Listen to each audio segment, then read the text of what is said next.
Record it. Oh, sweet. Okay, welcome to our past lecture this week. Thank you all for coming. Thank you to Reba for sponsoring us.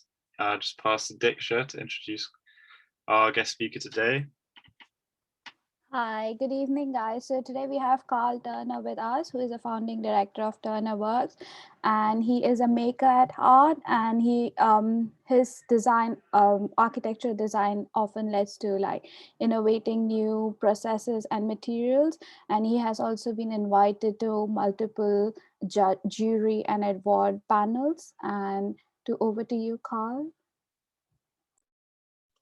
Thank you. Thanks a lot for the invitation today. I will, without further ado, just share my screen. I've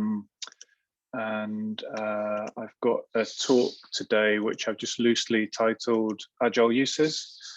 And I'll talk a bit about what I mean about that. So yeah, we are Turner Works. Hopefully everybody can see the screen okay. We're, I guess, a practice of architects, urban designers, thinkers and makers. We're based in Hackney. The practice has been going about 14 years, and about 2 years ago we rebranded. So we used to be called Carl Turner Architects when we were much smaller, and we changed the practice name, dropping the word architect, because actually in many ways we felt that the word architect was kind of limiting people's perception of what we actually do. So I thought I'd start with this small pro bono project that we completed about 6 or 7 years ago at Hackney City Farm, and this engenders many of the things that we've gone on to be known for as a practice. So when I'm talking about agile thinking or meanwhile spaces it's a term that's been coined to talk about short-term or temporary projects. And this was a project that we were asked to help City Farm in Hackney to provide one new workspace on part of the site campus. And we used a shipping container. The budget was about 5K. It was self-built by Magnificent Revolution, who the container was made for, who are kind of charity that demonstrate low energy power uses using cycling. Yeah,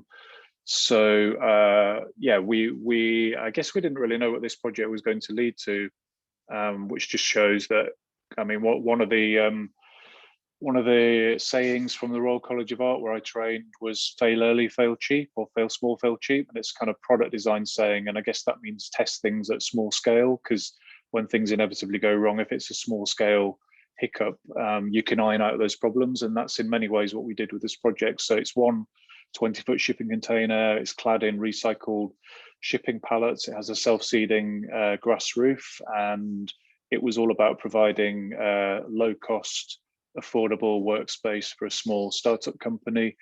And it was a temporary 5-year planning permission. So that project indirectly led to a project that we've become really well known for called Pop Brixton. And this was a very non-typical project for an architect to be involved in, maybe. And this was a project that we won as a competition about 7 years ago. So that and it was basically a project run by Lambeth Council, an empty site in Brixton.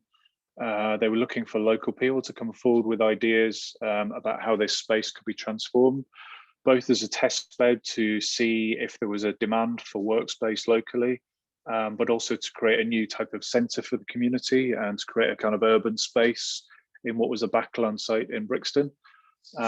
So I set about, I sold my house. We won a competition based on the knowledge that we'd garnered from the Hackney project. After winning the competition, we set about actually delivering it. We worked with apprentices from Lambeth Construction School. So part of our offer to the council was to use the project as a sort of training and mentoring vehicle for local people from the very beginning. So through the design process, the construction process, operations, and onto running the site. So really, really unusual project. And I think it set a benchmark for a new type of project which uses kind of business to generate cash to run community projects. Working with local designers like Ili Kishimoto, who designed the original wallpaper cladding. So yeah, the project's been running for about 5 years. So I was one of the founders. So as well as designing the project and delivering it, we founded a company to actually run it and to run the project for 5 years. And yeah, I think we're in year 5 now. And the project has got a bit of an extension of time because development plans in Brixton have slowed down. But essentially, we designed a campus of workspaces and food and drink spaces using 10-year-old recycled shipping containers, very much designed to fit into the very sort of low-key market vibe of Brixton. And although we heavily designed and thought about the spaces, we designed them to feel undesigned, to feel organic. And we work with lots of makers and artists. So whilst we designed the overall framework and much of the detailing and dealt with building regulations and planning, we're very hands-on. We also worked with makers who, for instance, kind of made the doors and things like that. They suggested a way of recycling bits of the containers that we cut out. So working with local makers is a great way of, I guess, arriving at that very organic feel. So yeah, the project has been a massive success, I think. It gets about 1 million visitors a year, which is quite incredible, really. There's about 200 people working on site, about 50 or 60 different businesses. And what you tend to see is a sort of a very big input of visitors to the site Thursday, Friday, Saturday, Sunday, and they spend money with lots of events and happenings and things like supper clubs, and then that money then helps to subsidize the kind of affordable workspaces. So the site is about 2/3 workspace to 1/3 food and drink and events. And here you can see a 40-foot shipping container used as a workspace. This was actually our office at the time. So we were one of the startup businesses really growing as a practice. When we delivered the project, we gradually moved into 4 containers. And then after about 2 years on site, we were incubated and we were able to move on.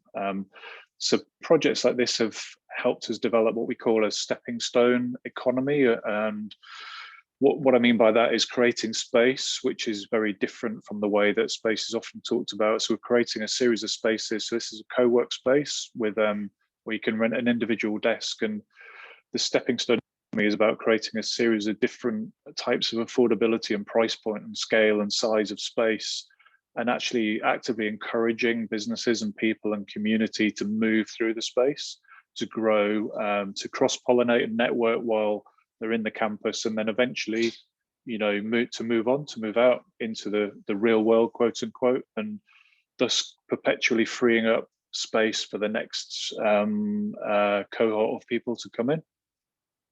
So these are some of the social media posts. I think one of the great successes of Pod Brixton is, if I go back there now, we're not based there anymore. Nobody knows who I am. Nobody cares. It's now got a life of its own. I've handed over the reins. I'm not involved in actually running the project anymore. It's quite a full-time job for a team of people.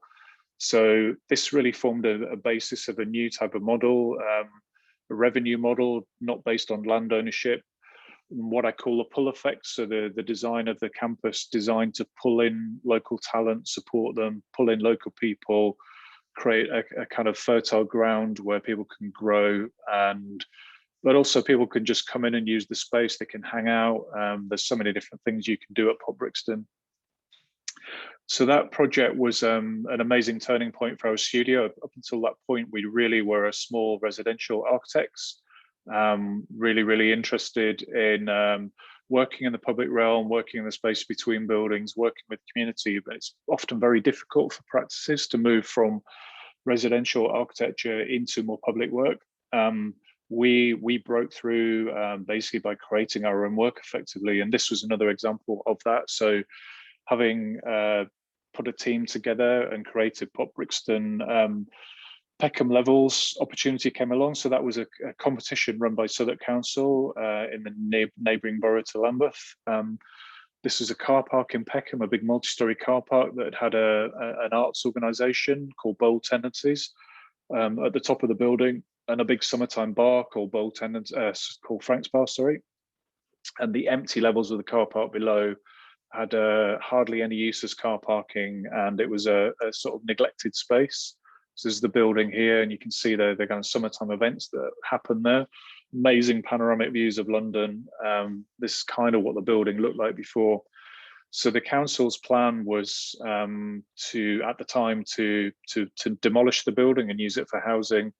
And local pressure, and obviously the arts people in the building already, led to the council rethinking that and to actually running a competition, which we went on to win as the team behind Pop Brixton. And that was really a similar offering to Pop Brixton, but rather than shipping containers, looking at how we could adapt that model to work in a converted multi-storey car park. So here you can see some of the metrics. So yeah, about 80,000 square feet of floor space. So Pop Brixton was about 20,000, so it's a pretty big space. Food, drink and events on the upper floor with the best views, and then a digital floor of kind of studios for kind of artists, creatives, architects, graphic designers, a co-work space, some larger lab rooms, we've got a dark room, things like that. And a slightly messier artist and makers floor, and then the lower level used as a sort of general purpose market meeting space. So this time round, about 600 jobs created on site, and I should say that all of the space is targeted at local people. So there's an application process that targets and favours local people. So here you can see the transformation. The budget was incredibly low. So again, the team that we put together had to raise the money to actually do the work. So the lease here was a 7-year lease. So taking the building on, working in partnership with the council, taking responsibility for the building, designing it and paying for and organising all of the construction work, and then setting up an operations company that would actually look after the whole thing. These are some of the early visuals that we did post competition. So the competition stuff was a little bit looser than this. And then here are some of the shots of the finished space. And there's a huge assortment of different types of space here, from a yoga studio to a vegan bar a vegan restaurant that becomes a jazz bar in the evenings, an area called the Ramp, because it was a huge ramp that's used as a sort of informal gathering space. We've got kind of kids play areas. These are the individual studios. So the studios are actually based on the car parking grid. So individual studios are about the size of a 20-foot shipping container, and they're actually set out on the white lines of the car park. And then the very generous corridor spaces become kind of spill out shared spaces. We've got hairdressers and kids play areas, and a whole plethora of things going on there. Some of the workspace, we've got some larger workspaces, 1,000 or 2,000 square feet spaces, down to smaller units and co-work spaces. This is a dark room, a kiln room. So what our kind of method really is, through the consultation process, is reaching out to the community with a general footprint and a general blueprint for the building, unearthing that local talent, talking to people about what space they need, looking at what's available in the building, and then using that process to marry these two things together. So these are the amazing array of things that go on in these relatively modest sized studios, the size of a car parking bay. And again, some of the social media posts. So this project's been live for about 2.5 years now. And I think, you know, the Pop Brixton project, I think both projects have an element of seasonality. This project suffers a little bit during the summer because people want to be outside, and we haven't really got outside space here. The opposite's true in Pop Brixton. It's great during the summer, but during the winter it's cold. So, you know, I think we've got a model, and then each model adapts and adjusts to the location. So what we found in Peckham is maybe that the food spaces are not quite as sustainable. So as some of the tenants are moving on, you get that kind of cycle of people moving through the space. Actually, what's happening is this space is being converted into additional workspace because that's where the big demand is.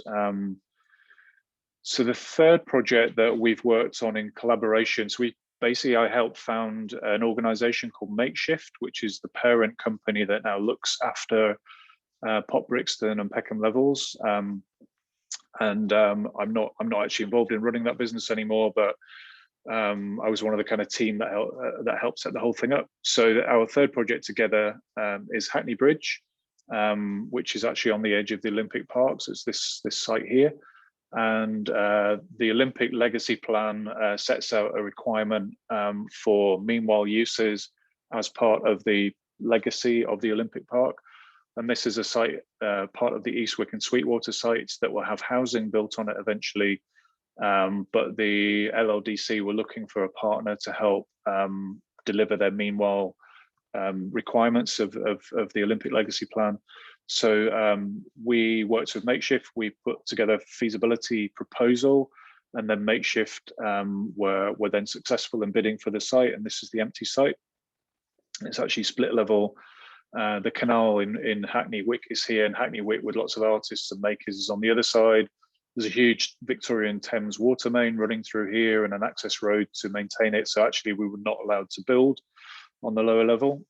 So this was a kind of design development. So after winning the bid for the project, we were then appointed by Makeshift as the architects to work with them to deliver this third project with Makeshift. And you can see that here we're working with Makeshift, trying to sort of create a brief and looking at how their kind of space requirements on the site. And these are some of the very early thought processes that we had about maybe creating a campus of quite small buildings scattered around the site. Perhaps even each one might be delivered by a sort of small local design and build company to try and keep it local. We did lots of consultation, talking to people, and lots of really ordinary things missing from the Olympic Park, like a pub, an ATM machine, a post office, all of that kind of thing, the sort of day-to-day things that are not often present on newly master planned sites. And some of those comments we were responding to. So as the project went along, these are some of the kind of early design ideas about a kind of wharf side of warehousey type buildings, creating a series of yards, building on what we saw in Hackney Wick opposite. So these kind of yards that we use for making and creative uses during the day, and then at night they're becoming kind of informal performance and meeting spaces. And originally we were thinking that each building would have a different look and feel. Maybe there'd be a whole series of architects, each one working on a different building. As the project progressed, we became actually the architects, and I think because of the time frame and liability and various other factors, in the end we ended up taking on the builds. The site shrank because there were so many services below the surface. And you can see here this is really close to what we actually delivered in the end, which is 3 connected buildings based on a kind of industrial shed or a warehouse typology, with 2 slightly more bespoke buildings sitting behind. And this is the more public facing buildings with bars, restaurants, food and market hall, an acoustically isolated event space. And we've got kind of maker space, co-working, studios, cafe, routes from the canal that didn't exist currently up through the campus. And it's an open campus, not gated.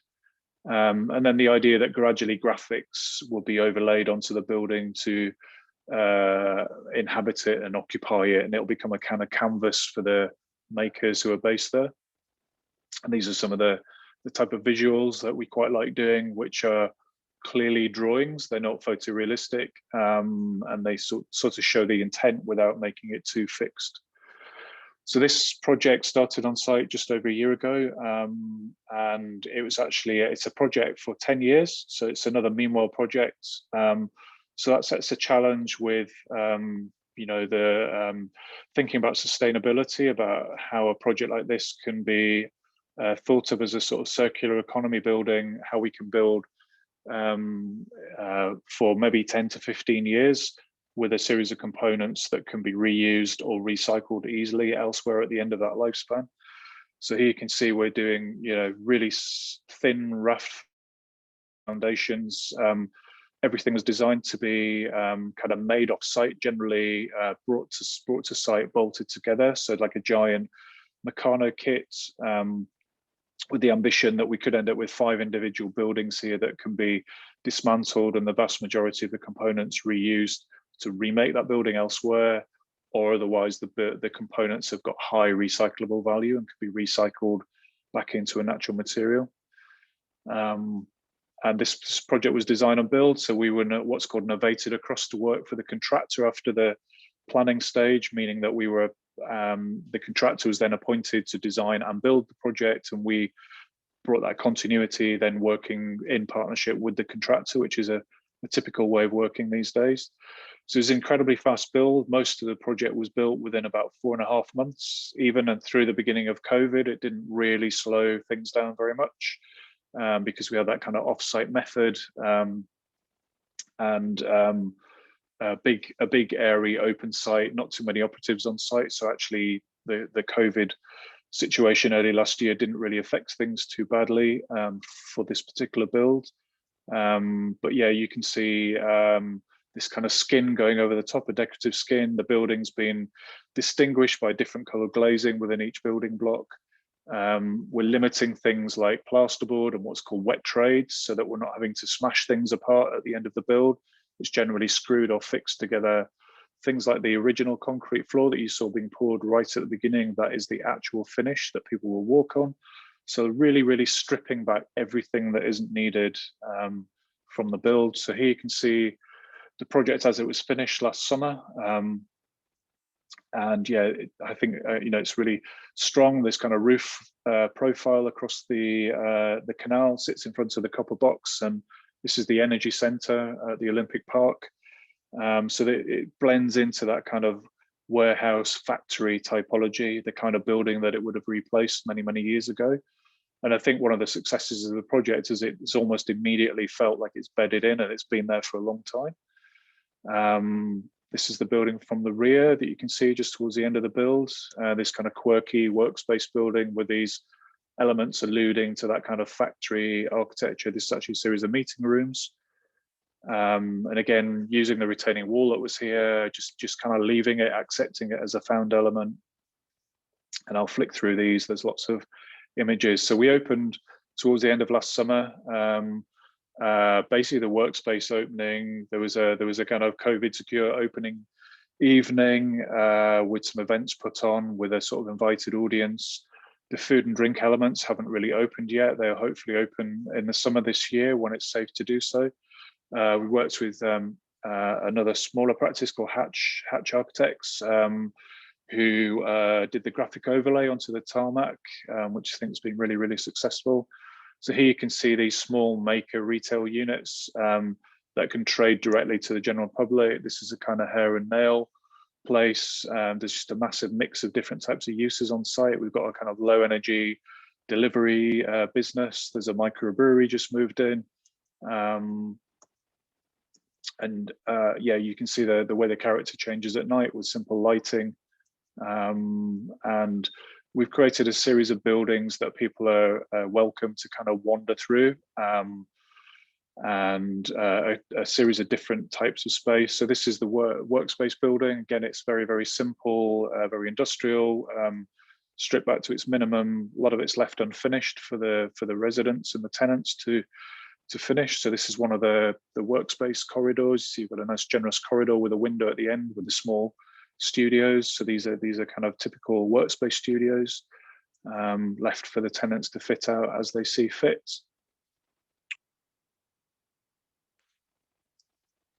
This is the co-work space, and you can see the steel frame is expressed and just left on show with the bracing, and I think works really, really well.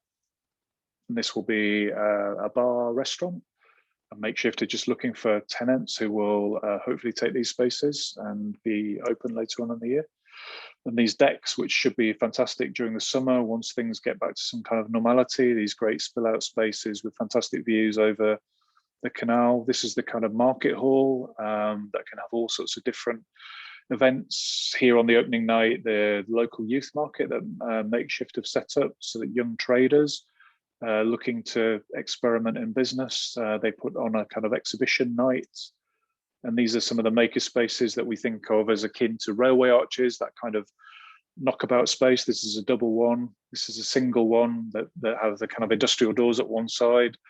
And this is one of the first businesses. There's some young guys setting up a joinery business in there. So yeah, an incredible mix of people moving in. This is the acoustic event space for 400 people, again waiting for an operator to make it their own, but the basic things being provided. So there'll be a bar here, amazing views onto the canal. And these are just some of the shots from the opening night. So these great interstitial spaces that can accommodate all sorts of pop-ups and things.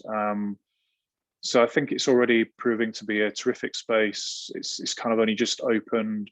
It's already bedding in, you know, temporary things popping up, the artwork starting to appear, is already building up a sort of series of tenants and a kind of social life of its own.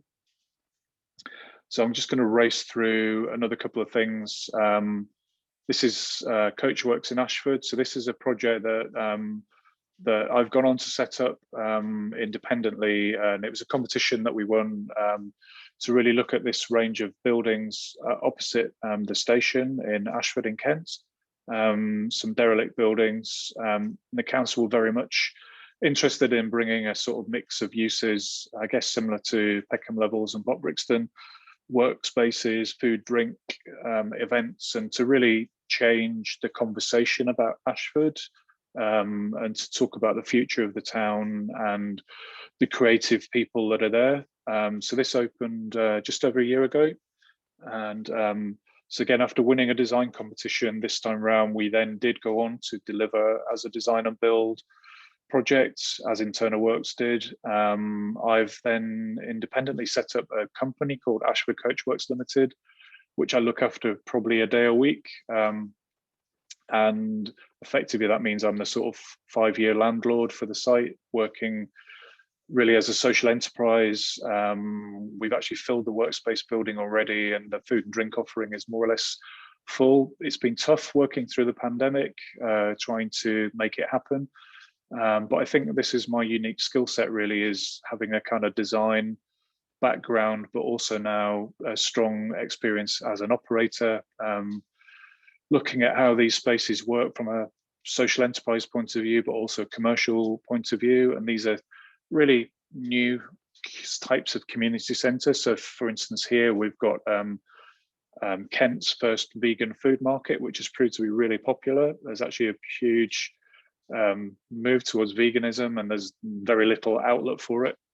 This is one of the Victorian buildings that we very simply changed into work roof studios to be incredibly popular. You know, they kind of retail, if you like, for about £300 or £400 a month. So at that level in Ashford, we found out what affordable means. We've now got a waiting list of people. The co-work desks have been less popular. So this project has had to struggle through the end of Brexit and then through a year of pandemic. But it's actually, what we found was it filled up through the pandemic as people decided to stay local and look for those kind of local work outlets. And last summer, when things eased a bit, because we had a big open outside space and really good weather, we found that we suddenly had the perfect place in Ashford that people wanted to meet. So I think, interestingly for us, this is kind of moving up a scale as a practice, and we're starting to bring this meanwhile or agile thinking that we've really been up until maybe a year or so ago thinking about at the scale of a building. We've now been applying it to whole towns. So we've been working in Weston-super-Mare and also Newhaven and some other places. And we've developed this thinking into what we call micro planning. And it's really an antidote to master planning. If master planning is that long-term, top-down way of looking at towns and cities, micro planning is looking at a meanwhile approach or tactic, but actually looking at a whole town, looking at what you can do now, today, maybe what's already going on there, what could be done in the next 6 months, a year, 2 years, 5 years, typically very, very low key and affordable, but actually mapping those things and looking at the very big effect that many small things can have if you do it in a kind of intentional way, and you create a kind of micro plan of many small things. So in Weston-super-Mare, we've worked with the council there for a year and a half. Our actual output was mainly a placemaking strategy, which was a big 100-page document. But we did lots of consultation, and our tactic was really working with graphic designers, rebranding the town, using social media and tactics like rebranding it Super Western, and talking in a very positive way about the town, and actually asking people what their wishes for Western are. We had a 5,000 postcards sent back to us with the wishes of the people of Western, and it's a very positive, forward-looking piece of work, which hopefully is beginning to set the town off on a new strategy. And this was some of the slightly drier, I guess, more planning oriented work we did. But what it's actually led to is identifying a series of projects, one of which we then did a further piece of work on, and the council are now bidding this piece of work. So looking at the town centre shopping centre, which the council bought because it was underperforming. And since they bought it, lots of the big high street tenants are moving out or have moved out. So they now have this big shopping centre. So we were looking at how the shopping centre could be rebranded as Western General Stores. So the idea of a kind of much more of a mixed-use building with had a multi-storey car park above. So looking at the roof of the car park as a summer asset for the town, with this space with amazing views. Also creating new types of anchor stores, so an anchor of workspaces, a cycling and food hub, and then these kind of summertime uses. So what we're doing when we're working with this, I think we're working in quite an unusual ways. We're not really designing it, but it's a feasibility study. We're looking at what's possible, but alongside the design work, if you like, we're actually providing a sort of rudimentary business plans, based on the expertise that I have as an operator. So it's super exciting for us. So we're really hoping that this project will be the sort of first piece of the Super Western projects. We've also been working in Newhaven in a similar way with the council, identifying empty council assets and showing what might be possible with them. So again, a sort of low-rise multi-storey car park, turning it into an urban living room, an empty supermarket, turning it into a creative maker hub, and various other things, an urban room in an empty post office. And the council have used this work to win high street funding money, which now they're looking to maybe move some of these schemes forward. And I think this is the last thing I'll probably show you, which is some work that we've just submitted for planning. So we're working in Bromley on a section of the high street, which had already been subjected to a kind of urban design where it'd been repaved and no traffic. And we've been asked to come in, really providing some elements that will help with what's called the COVID recovery, the high street recovery. So creating covered outdoor areas that will allow the retailers and particularly the cafes and the food spaces to provide space. So these are some of the images of, so Bromley's got lots of famous sons and daughters, one of which is Darwin, who's got this amazing greenhouse on the outskirts of the town. So this was inspired by the Darwinian greenhouse, and it's really a sort of multi-use space with seating and what we call a punk rock in the middle, inspired by polystyrene, as a famous punk rocker who came from Bromley, and it creates a sort of outside performance space at the other end. There's a story table with stories of Bromley which will be embedded in tiles. We've carried out a whole poetry exercise. We've been working with You and Me architects. So it was a kind of covered area, and then some art pieces. So this is an H.G. Wells inspired time machine, which You and Me architects have been working on. And at the other end, a drinking fountain and seating area. So I think I will stop sharing there.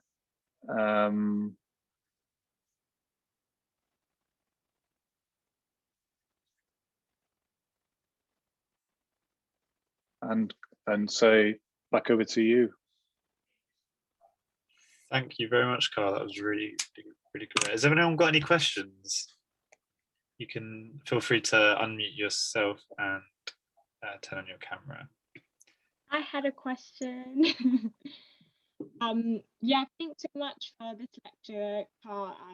Yes, so cool to see all the different projects that you've been working on, and it's really inspiring. My question is like, so with COVID, like, how do you think that's gonna impact the way that we design buildings? I know you mentioned the COVID recovery spaces at the end, which I thought was could be part of that, but yeah, what do you think about that? Yeah, I think it has had a big influence already, but I think in many ways, as many commentators have said, I think it's speeding up processes that were already in play. The high street was already suffering very badly. There was definitely already a move towards localism, and I think one of the big impacts is the idea of, you know, the walkable kind of 10 or 15-minute local neighborhood. And I think the technology was already there for people to work remotely, but it was maybe overlooked by many organizations, or kind of people just thought it wouldn't work maybe. So I think the technology has been tested. So the idea that, you know, regional towns and cities, but also local neighborhoods in towns and cities will become much more multifaceted, I think. And we've seen in Ashford and in our other projects that you know, that this idea of staying local can have a really positive impact on local areas. So for instance, in Weston-super-Mare, we already knew that lots of people had sold their houses in Bristol to people from London, and then the people from Bristol had moved to buy cheaper houses in Weston-super-Mare and other areas. But everybody in Weston was still commuting into Bristol every day to work. But what they've seen there in the last year is that those people that were working in Bristol are now staying in Weston, and now they're demanding, you know, better coffee shops, somewhere to go and hang out, cinema, you know, all the things that they maybe they were just using Weston as a cheap place to live with you know, the beach at the weekend. But actually, and the town really suffered from that. It really suffered from a missing community. But the pandemic has actually made people realize actually Weston's quite a cool place. It's really nice. Just needs a few things to happen. So I think that's one of the key things. I think a push towards localism. I think there'll be you know, realization from organizations that workspaces need to provide all of those things that you can't get working at home, such as place to socialize. And I think we'll also need more places to, you know, we've been working with a big tech company recently who they obviously have many years experience of working with, you know, kind of remote pods and, you know, acoustic meeting rooms, all of that kind of thing. So I think in workspaces, when everybody comes back, everybody's still going to be using communication tools. So I think big open plan workspaces will probably be on the wane, and that people will need smaller spaces, or they'll need lots and lots of meeting spaces they can go and do calls in, but definitely spaces to hang out. I think definitely people were missing socializing in cities and towns and those kind of things. So I was chatting to somebody in the I guess workspace development industry this morning, who was saying that a year ago he was thinking that the working from home thing would get more and more entrenched over the course of the last year, and actually what we've seen really into it to start with, maybe because the weather was great last summer and it was a novelty. But as we've gone through the winter and, you know, realizing that actually working from home long term is not good, I don't think. It's great to have that flexibility to work some time from home, but you need a bit of separation, and you need that social aspect, which is, I think we'll all agree, socializing online is not anything like socializing face to face. So so yeah, I think the, you know, tall buildings, definitely there's problems there with, you know, kind of lifts and small spaces and those kind of things. So we you know, we saw projects fall away that had, you know, heights because they were difficult to deal with. So yeah, I'm not sure. I don't think there'll be anything radical or fundamental, but there'll be, you know, massively subtle changes in. I think localism is one of those key things. Yeah, that's great. Thank you. Hi, Carl. I've got a question, if that's okay. I'm really interested in your sort of alternative path through architecture. And you sort of presented setting up Makeshift and becoming your own operator for the projects in Ashford. I'm interested in any advice you've got for younger architects these days. And secondly, if there are any exciting or new opportunities that you think might arise from the last year. Yeah, I mean, I've always talked about self-initiated projects. You know, I think architecture has been and still is in many respects. It's a kind of rich man's game, and it can be very, very difficult to break into. You know, as I was saying, I ended up, you know, despite the fact I was really interested in working in public realm and helping people that needed help. Obviously, as a small practice, quite often you end up working for people who've got money, which is often on their own homes. So I broke through that really. You know, I built many small projects, started off small, like I said, small, fail cheap. So I was very a keen DIYer, so I've got lots of kind of hands-on skills. So I guess I renovated properties on the side, made a little bit of money, and then eventually I broke through into the kind of work that I wanted to do by finding a path into it. With Brixton, which was a non-architectural project, but a project that was really a development project, but a community development project. So yeah, I think you know, I think what's actually different now is that with the internet and with social media and all of these different tools that individuals have, it's a lot easier to create a kind of collective approach. So yeah, I mean, I would say that a strategy would be, rather than doing competitions and that kind of thing, find people in your area that need help on a small scale, group together, figure out how you can help them, and actually do something that has a real positive outcome. And you know, that could be just some street furniture, or you know, helping somebody with a community centre, and anything like that. You know, there's always people out there that want help, and I think as architects, we're trained to problem solve, but we're not really trained to be entrepreneurial, because obviously we're also told never to overstep the limits of what you're trained to do as an architect. It's a bit of a dilemma there. So so the second part of your question, you know, what's changed, or what opportunities are there? And I think maybe you know, it's that kind of opportunity of localism, that there'll be less things centralized, more things local, lots more small things. I think people realizing that there are different emphases and things that are more important than maybe we thought a year or two ago. So I think there's been a lot of mental rebalancing across the whole sector of society. So I think lots of interesting opportunities will come. You know, more interesting briefs, more interesting clients. We're seeing developers thinking much more fundamentally about things than we've ever noticed before, really questioning, because they've had to, what it is they're doing and why they're doing it. And I think that's really, really powerful and really good. I hope that answers the question. It does. Thank you very much.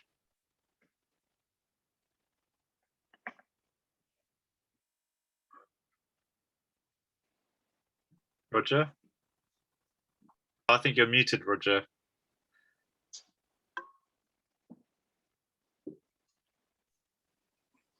So, sorry, Carl, I was muted. How are you doing? Great to see you again, and thank you for such an inspiring talk. we've had lots of conversations about Turner Works recalibrating the nature of architecture going forward, which I think is really exciting. But I wonder if you could talk about a little more about the concept of collaboration rather than compulsion within a kind of meanwhile context, and maybe touch upon your agenda for meager materiality, which I find really, really interesting and exciting. Yeah, so I think the idea of the meanwhile projects that we've established, I briefly touched about this idea of the pull effect. So I think of typical development having a push effect. So yeah. A piece of land is available, say like the Pop Brixton site, on the open market, there'd be a bidding war for it. The site will be bought at a very high price. Then the developer might sit on it for a few years, do nothing, because they've got loads of sites to develop, and then it'll get sold again, and it'll go for more money, and it'll sit there. So all the time it sits there empty, and it kind of actually acts as a big, it's a negative asset for the community, because it's possibly pushing down their own values, and it's pushing down their own opportunities. It's living in a negative, it's got this physical negative presence. So we're trying to create a way of working that sets up the opposite effect to that. So that effect pushes up prices, pushes up rentals, pushes up property prices, and effectively pushes out local people, is the reality of what really happens, which is why you get issues of gentrification and social exclusion, because everything becomes about costs, and you get this pull factor of new people from the outside being pulled in, basically the people that can afford to buy or rent the property. So what we're trying to do is create a situation where we are not trying to own the land, but it's rented, so it potentially stays in public ownership. It's a partnership approach with, so it doesn't have to be councils, it can be with other landowners, and really asking people what they can afford to pay for space, and trying to create a supportive model that says, so like for instance, when we were in Pop Brixton, we probably paid the highest rent at Pop Brixton because we could afford it. We're an architect. That supported other people that could only afford to pay like nothing or very, very low amount. So you're seeding a sort of environment which is nurturing and supporting. That's not really necessarily the architecture, it's the kind of this organization that you've created. The architecture can help, but you're trying to create a situation that pulls in those local people. So that was at Pop Brixton, that used techniques like the Brixton pound. So taking Brixton pounds within Pop Brixton, because as a local currency that can only be spent or exchanged locally. So it encourages local exchange, so money not leaving the area. All of the tenants were really strongly encouraged to buy locally. So if you're a kind of food business, you buy your wholesale locally. So you're really supporting kind of the local economy. The tenants at Pop Brixton are all asked to do at least an hour's training or mentoring a week, and there's a kind of time bank, and that time is then used for local people that need that time. And also there's free space to be used for events and other things. So you're really creating the opposite to the effect that quite often very well-meaning development becomes just a conversation about land value and about money, whereas by not owning the land, you actually create a different dialogue, which isn't about ownership, it's about, but also we're encouraging people not even to think about long-term tenancy. Again, it's the opposite thinking to, most development is about one big anchor tenant or two or three, get them on 20-year leases because it's super easy for the building owner, the money comes in regularly, job done. Whereas the situation that we've set up is very complex to manage. There's lots and lots of people, there's lots of stakeholders, there's lots of voices, and it's risky, but the outcomes can be so much richer and so much more fulfilling for a wide range of people. So yeah, building the buildings is the easy bit. Kind of setting up, like funding them and running them in a certain way is the difficult bit. So I think that's the unique thing, and Makeshift, who now look after those sites, do a terrific job to hold it all together. There are kind of voices in the community who still think it's part of the the gentrification story, and that basically any change is bad change. But we definitely think about evolution rather than revolution. And then going on to the material selection, that's partly about practicality in terms of readily available materials, simple, robust, self-finished, that can be just simply what we're really doing is putting them together in a thoughtful way to enhance the way they feel. So we're making very simple things feel quite special, but also thinking again about the environment and about how things can be recycled. So we're definitely thinking about a circular economy. So Pop Brixton's using 10-year-old shipping containers. It's trying to then get another 10 years use out of those containers that were just rusting in a massive stockpile of containers, and using other components like scaffold boards, scaffold tubes, festoon lighting. It's a fairly standard group of elements, easy to get, easy to repair, easy for people to customize. We're not trying to make it too much about design.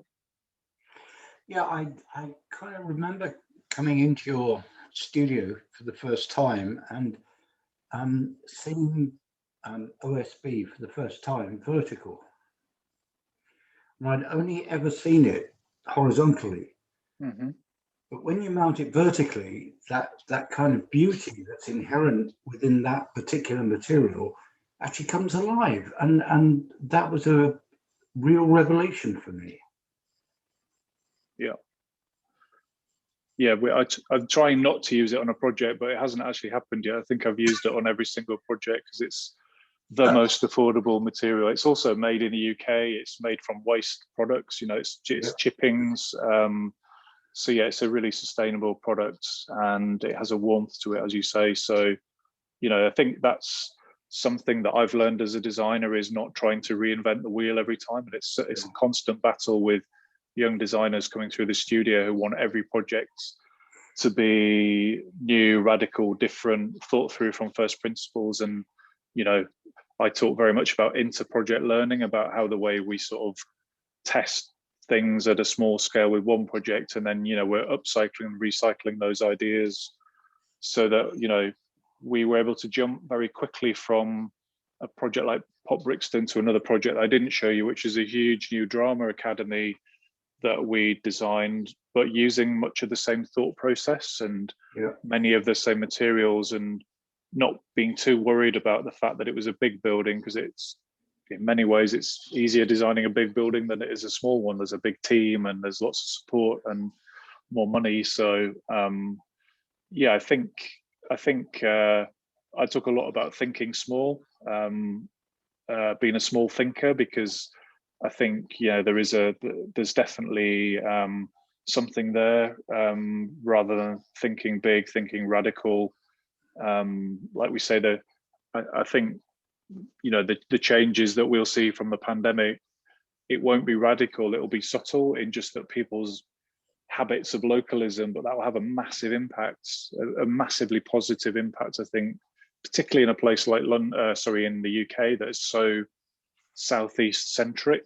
I think you can already see the benefits of a spread of people moving and relocating and all of that kind of thing. So I think it's massively beneficial. Thanks, Carl. I have a quick question about public-private, if I may. Most of your schemes seem to really blur the line between public and private, the rented spaces and the publicly accessible spaces.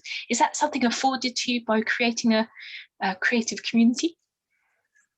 Yeah, I think so. And we're now working with lots of private developers who want to sort of bring the same ethos to their sites. And I think in many ways, it's just that the local authorities that we work with have been really, they've had a lot of foresight to see that there's lots of potential.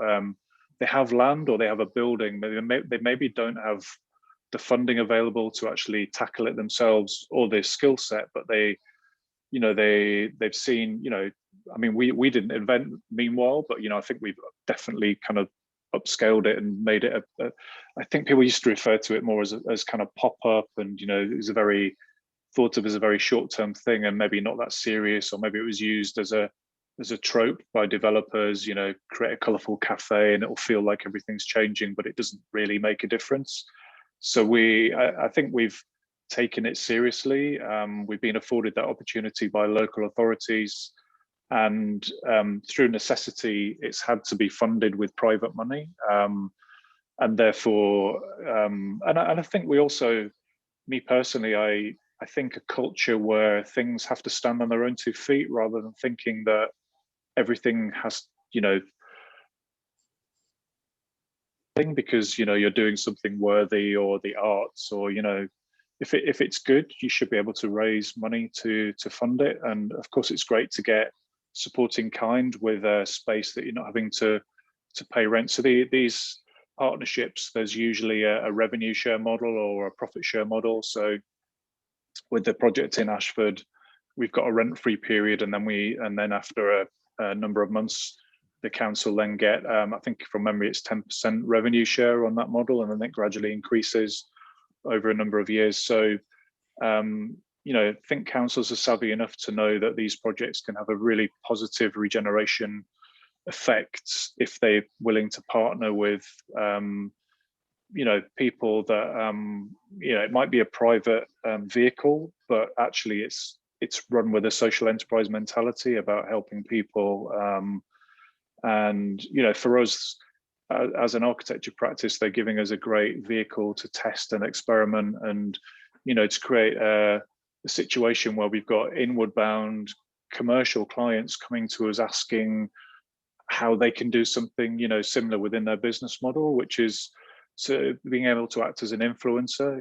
Maybe not, people are not copying exactly what you do, but they're taking the good elements of it. So that I think that's a massively positive outcome, really. And it's, thanks to a lot of councils who are very, very forward thinking. Fantastic, thank you. You're welcome.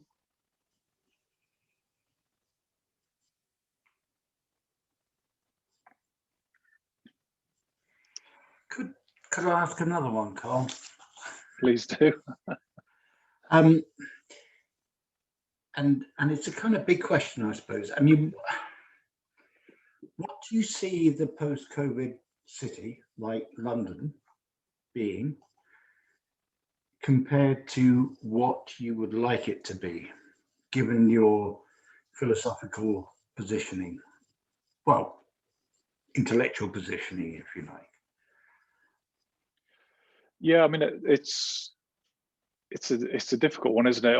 I say obviously, as somebody that's lived most of his life in a city. I've lived in London for over 30 years. I came from East Yorkshire originally, but I personally relish, the energy and the lifeblood of the city, and density and height and activity. But I wouldn't choose to live in the West End or in the very centre of a big city. I don't think. I prefer, London, for instance, has always been talked about as a city of neighbourhoods, and I think that has always been true. And for the last 10 years particularly, you've really seen a strong growth in the idea of neighbourhoods and almost a waning of the centre of London. Places like Soho that I may have gone to when I came to London, that was a kind of epicenter of everything, it's become very corporate and commercialized. And I think the opportunity there maybe is that those centers can be almost reimagined as neighborhoods with more people living in those places. So they're not so, I guess they're great during the week. At weekends, tourists come in and people come in to shop. But actually, if you move behind places like Oxford Street, it's pretty quiet and dead outside those peak times. So I think there's obviously tourism is a big thing and people visiting, but I think also there's definitely a pushback on the idea of international tourism as well, because of the damage that, you know, billions of people a year traveling by aircraft has. So I think there is a fundamental rethinking. Obviously, there's a general thing there about enjoying cities and density and all of that, and that has something that you can't get in the countryside or in a smaller town. But you know, maybe that way of living where everybody's living on the outskirts and then they're traveling in every day and then they're traveling out again. You know, I think that model was already really totally at breaking point in London. I mean, tube transport is just appalling. It's so overcrowded, and you know, overnight that's been dismantled by COVID. That whole system just almost stopped entirely, and a new way of living where people are living not in the city, they're living remotely and they're using digital technology. So yeah, I kind of haven't really thought of the big question about with big cities about how, I mean, in a way it will be sad if they go back to exactly how they were. And I think it's been great to see roads being captured back for local cyclists and walkers, and you know, traffic issues, yeah, tube and train issues. I mean, it's become an intolerable way of life in many ways. Commuting, I mean, I'm not just talking about commuting from outside of big cities, but even within the city, it's become such a battle that that's definitely one aspect of living in a city that I don't think many people will have missed. And it will be very, very sorry if we immediately go back to that. So, and I don't, to be honest, I don't think people will accept it anymore, having had that break. It's I think this idea of a circuit breaker, I think that will have changed many things for the better.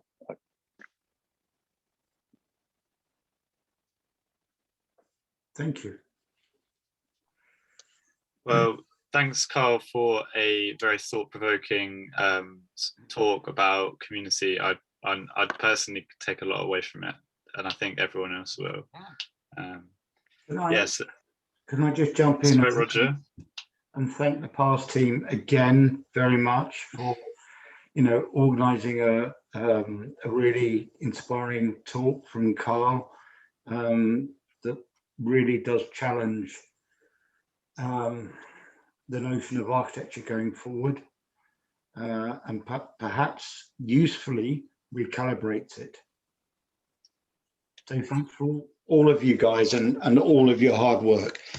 Really appreciated. Definitely. I mean, yeah, there's a lot to take away from what you were talking about, and I think I'm going to try and include some of it in projects I'm working on. So very inspiring.